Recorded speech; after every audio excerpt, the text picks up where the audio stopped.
Good morning po sa inyo mga kapatid. Pag-usapan natin ngayon itong balita na kumalat.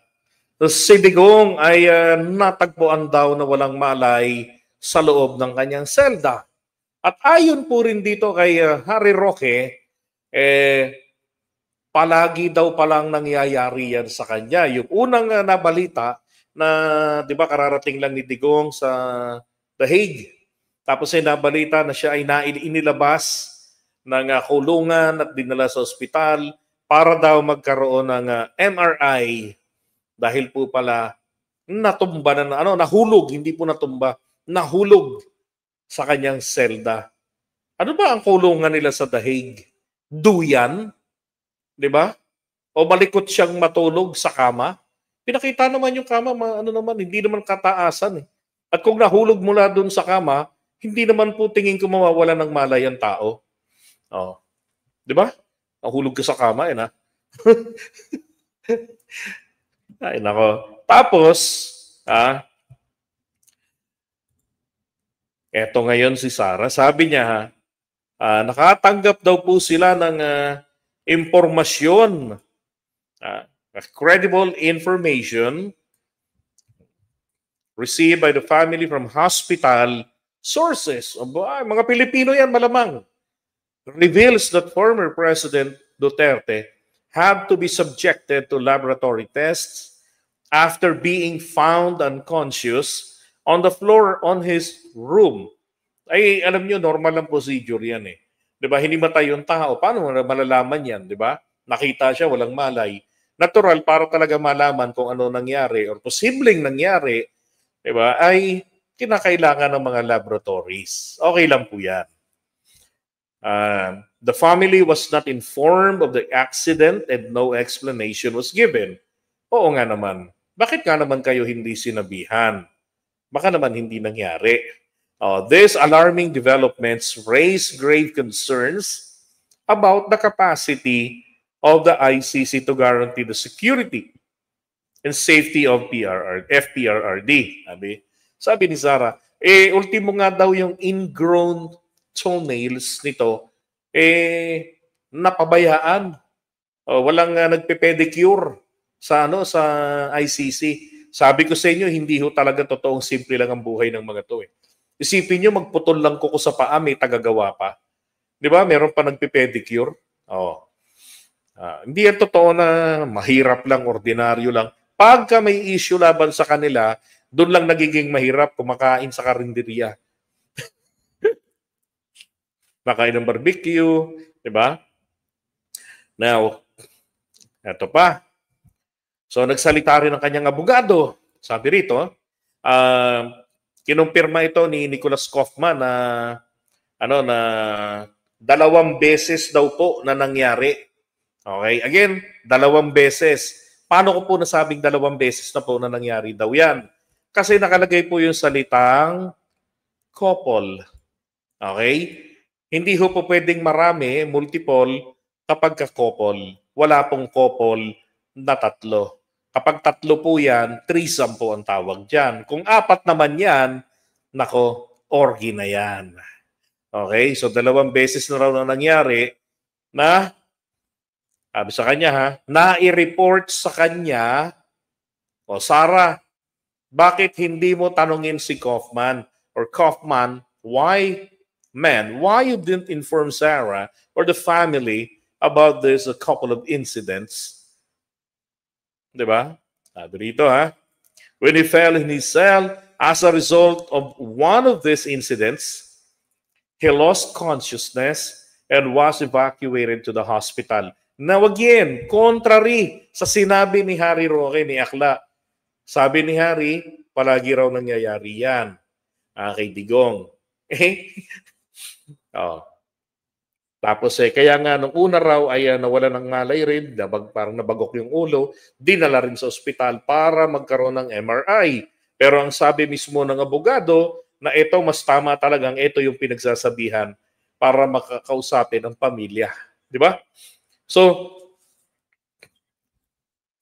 2 beses lang daw po. At isa lang sa insidenteng ito, which was the latest, yung naging dahilan na nawalan siya ng malay. At dinala nga raw po sa hospital. Now, may survey po rito. Ano ang karaniwang dahilan ng pagkawala ng malay?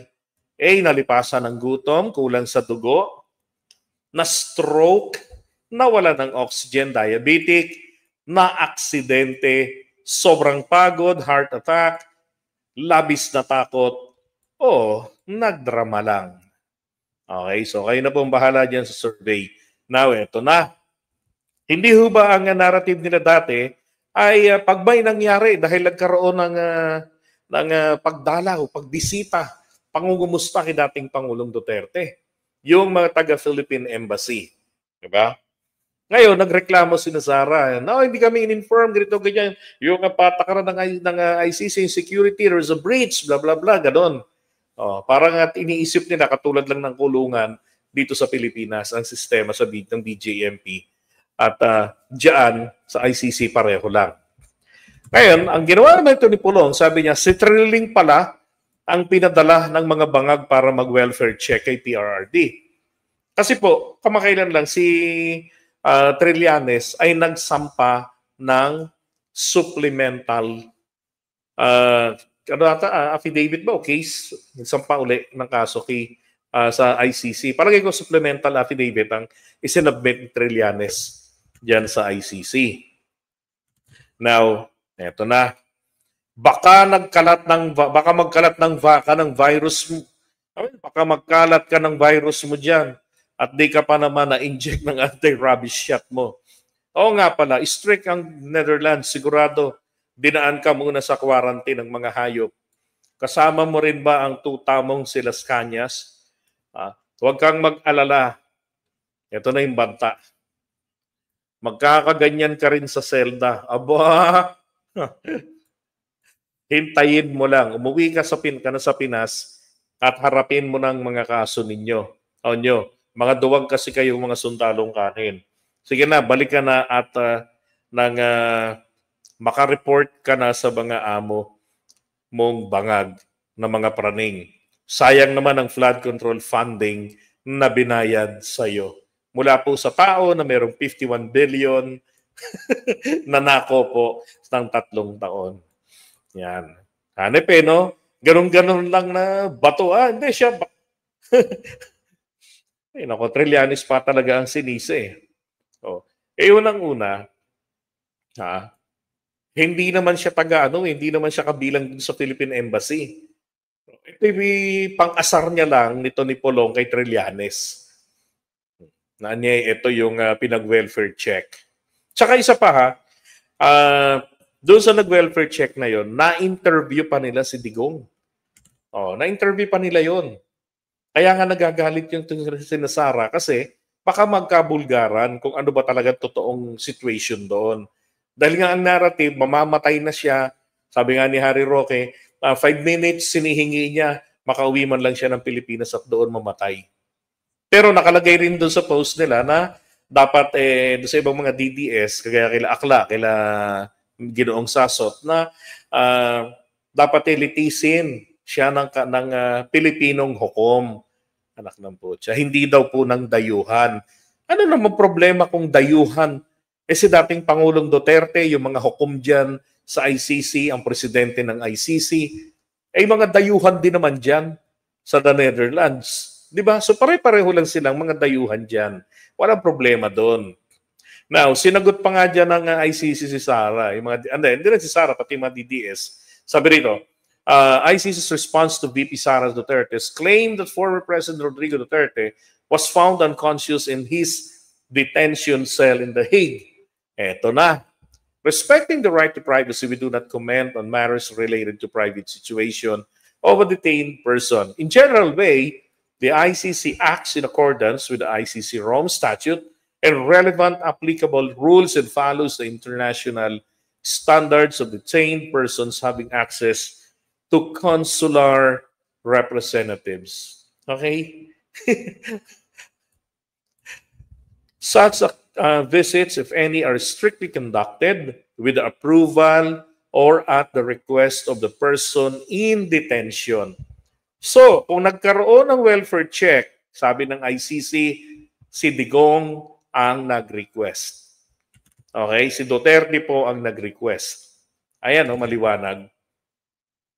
Diba? Such visits, if any, yung mga pagbisitang yan, kung meron man, ay mahigpit na isinagawa na may pagsang-ayon o ng kahilingan ng taong nakakulong. Okay? The court also takes all necessary measures for preservation of physical and psychological well-being of all detainees. ICC spokesperson Fadi El Abdallah. Okay? So hindi po kinukumpirma dito na nakita siya na walang malay. Sabi ni Trillanes, eto, relax lang po, nasa oblo pa si Dutz. Naghahanap buhay lang, abogado niya. Ayop naman talaga. Oh. Ayun, supplemental complaint pala ang sinampa ni Trillanes sa ICC laban kay Digong. Kaya siya nandyan. Okay, what a coincidence, di ba? Nandyan siya, sa kalat nilang balita, natagpo ang walang malay. Tapos ang sinisisi, si Trillanes. Husay talaga ng mga ito, grabe. Paano nilang nagagawan pa ng fake news sa ganong situation ng tatay nila? No? Sabi nga ni Sarah rito, these alarming developments raise great concerns about the capacity of the ICC to guarantee the security and safety of FPRRD. The continued detention of former President Duterte under such troubling conditions is not only unjust but inhumane. It amounts to punishment without having been convicted of any crime. That's the way it is. Ganun talaga ang proseso ng ICC. Kulong ka muna. Di ba? Para kasi makonvict na yung tatay niyo, huwag na kayong humarang-harang. Huwag na kayong magpigil-pigil pa sa kaso niya. Di ba? Oh, ganun din naman yun eh. Hiningi niya yan na ma-aresto siya ng ICC. Maimbestigahan. Nandiyan na, ayaw niyo pa. Wala kayong respeto sa tatay niyo. So, the younger Duterte further described that the ICC could not even provide swiftly an easily treatable problem of her father's ingrown toenail. And that it has persistently ignored the clear need for a 24-hour bedside caregiver. Oh, yun, ipasok niyo si Alpotera. 'Di ba? Hilingin niyo papasukin si Alpotera. Kasi sa mga kabit niya, yun pa yung pinakamaganda eh. O, yun pa yung merong hotness. Di ba? Para naman, nakpo, baka ibang langya talaga. Nakaabang lang naman dun eh. O. If the ICC is to remain true to its mandate, as a court of justice, it cannot turn blind eye to the health and wellness condition of FPRRD to deprive an elderly man abducted, denied his rights under Philippine law, na-dismiss ang kaso na isinampad yan sa ombudsman laban kina Boying. And subjected surveillance disguised as well for checks. So yun daw pagbisita roon ng yung consular visit, no? Sabi ni Sarah, minamanmanan lang daw si Digong. 'Di ba? Tamang hinala ka agad. Bakit ganyan ang papasok sa isipan? Mukhang ang tatay niya pa nga nag-request ng pagbisita ng Philippine Consular. Diba? And then, or basic dignity and proper care is not justice. This is cruelty raw. As Vice President was referring to the welfare check done by the officials of the Philippine Embassy in The Hague, Netherlands, which the DFA said was part of the embassy consular duties to its detained citizens abroad. Sabi ni Sarah, there is no other reason for her father's continued detention except to make him suffer for the complaint of disgraced former senator. Hello, hindi lang po si Trillanes ang nagdemanda sa kanya. Sila lang ang nag-initiate ng demanda bilang tulong dun sa mga biktima. Now, yung mga biktima, di ba, kaya nga mayroong 3 counts ng kinabuuhan nito is 49 incidents, 49 na mga pangyayari ng crimes against humanity. The ICC should act now to rectify this gross injustice and ensure that former President Duterte is afforded of the proper care and ultimately the humanitarian considerations he rightfully deserves. Diba?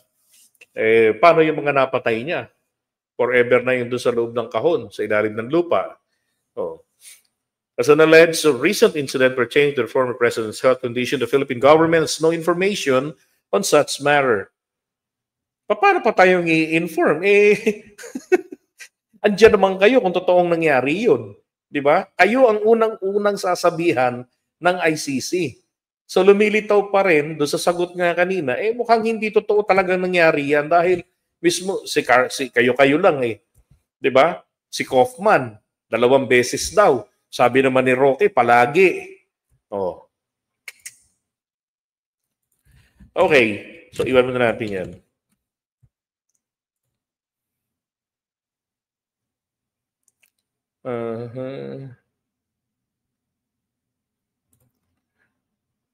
Ba't ano naman ginawa ni Bongo?